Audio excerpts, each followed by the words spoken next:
देवेंद्र फडणवीस हे विजन असलेला नेता आहेत अशी त्यांची ओळख आहे. म्हणजे समृद्धी महामार्गाच्या माध्यमातून आम्ही पाहिलं, मेट्रो तुम्ही जे स्वप्न पाहिलं ते आता प्रत्यक्षात येत आहे. इतरही अनेक अशी विकास कामं आहेत, जलयुक्त शिवार असेल. देवेंद्र फडणवीसांनी नेहमी काहीतरी वेगळं देण्याचा प्रयत्न केला आहे राज्याला.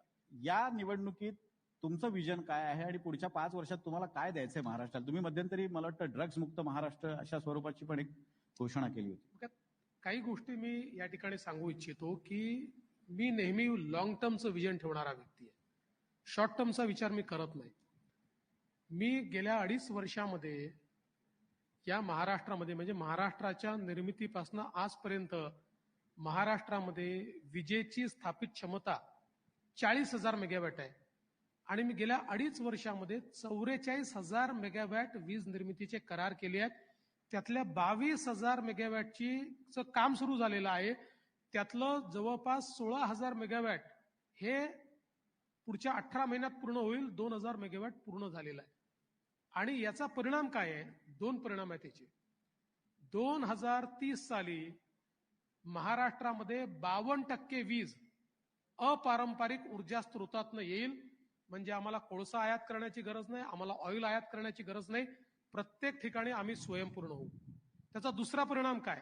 दुसरा परिणाम हा आहे की शेतकऱ्याला जी मोफत वीज दिलेली आहे, आज त्याचा जो 14,000 कोटी रुपये भार आपल्यावर पडतो, आम्ही पूर्ण सोलरायझेशन केल्यामुळे पुढच्या 18 महिन्यानंतर या ठिकाणी आपण जी वीज शेतकऱ्याला देतो ती 8 रुपयाची आपल्याला पडते, त्याला आपण 1.25 रुपयाला द्यायचो. आता ते पण आपण घेणार नाहीये.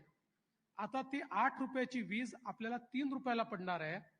त्यामुळे सरकारचे 10,000 कोटी रुपये म्हणजे वीज कंपनीचे विकत घेण्याचे 10,000 कोटी रुपये आणि क्रॉस सबसिडीचे 5,000 कोटी रुपये 15,000 कोटी रुपये वाचणार आहे.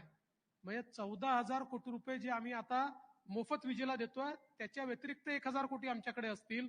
त्यामुळे लॉंग टर्म विजन मध्ये मी हे प्लॅनिंग करून शेतकऱ्याला जन्मभर मोफत वीज देता येईल अशा प्रकारची व्यवस्था ही करून दाखवलेली आहे. त्यामुळे मला असं वाटतं की ऊर्जाच्या क्षेत्रामध्ये महाराष्ट्राने गेल्या 2-2.5 वर्षात जे काम केलं आहे आणि जो पायवा रचलाय, पुढच्या 4 ते 5 वर्षात सगळी डिलिव्हरी झाल्यानंतर विजेच्या क्षेत्रातला सगळ्यात स्वयंपूर्ण असा महाराष्ट्र आपल्याला पाहायला मिळेल. दुसरं क्षेत्र सांगतो की इरिगेशनचं जे सेक्टर आहे, या इरिगेशनच्या सेक्टरमध्ये वर्षानुवर्ष आपण ऐकायचो नदी जोड करा, इकडचं पाणी इकडे आणा. कागदावर राहिलं. मी मुख्यमंत्री असताना काम सुरू केलं. 2019 मध्ये योजना घोषित केल्या, GR काढला. 2.5 वर्ष काही झालं नाही.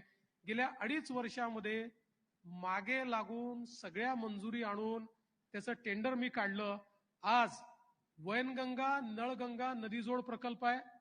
या प्रकल्पामुळे पूर्ण विदर्भ दुष्काळमुक्त होणार आहे. 550 किलोमीटरची नदी तयार होते नवीन, जी या 2 नद्यांना जोडते आणि 10 लाख एकर जमीन ही सिंचनाखाली येते. त्याचप्रमाणे पश्चिमी वाहिन्यांचं वाहून जाणारं पाणी हे गोदावरीच्या तुटीच्या खोऱ्यामध्ये आणण्याचं काम आता आम्ही सुरू करतोय.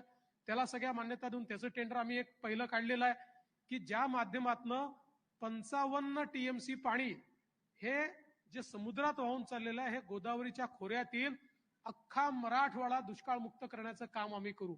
तिसरं, नार पार गिरणा याचं टेंडर आम्ही काढलेलं आहे. या नदीजोड प्रकल्पामुळे आमचा जो उत्तर महाराष्ट्राचा भाग आहे हा पूर्णपणे सुजलाम सुफलाम होणार आहे. म्हणजे हे प्रोजेक्ट जर झाले तर महाराष्ट्रातला दुष्काळ हा भूतकाळ होईल आणि महाराष्ट्राचं भविष्य हे पाणीदार होईल. अशा प्रकारचं काम हे आम्ही करून दाखवलेलं आहे. इन्फ्रास्ट्रक्चरच्या क्षेत्रामध्ये अनेक गोष्टी सांगता येतील, पण सगळ्यात महत्वाचं वाढवणचं बंदर. या वाढवणच्या बंदरामुळे म्हणजे तुम्हाला मला सांगितलं पाहिजे की देशामध्ये सगळ्यात मोठं बंदर आपलं JNPTचं पोर्ट आहे.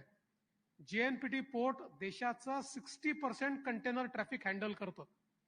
आता वाढवणला आपण जे पोर्ट करतोय JNPTच्या 3 पट मोठं पोर्ट आहे आणि तिथे 10 किलोमीटर 20 मीटर डीप ड्राफ्ट आहे.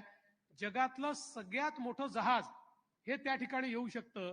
सगळ्यात महत्वाचं, जगातल्या पहिल्या 10 पोर्टमध्ये भारताचा एकही पोर्ट नव्हता. पहिल्या दिवशीपासून वाढवणचं बंदर जगातल्या पहिल्या 10 पोर्टमध्ये असेल. 10 लाख लोकांना रोजगाराची निर्मिती या एकट्या पोर्टमुळे होणार आहे आणि भारत एक मॅरीटाईम ताकद म्हणून जगाच्या पाठीवर एस्टॅब्लिश होणार आहे. भारताचा जीडीपी ग्रोथ होणार आहे आणि त्यातनं एक स्वयंपूर्ण भारत तयार होणार आहे. आता हा प्रोजेक्ट कधीचा होता?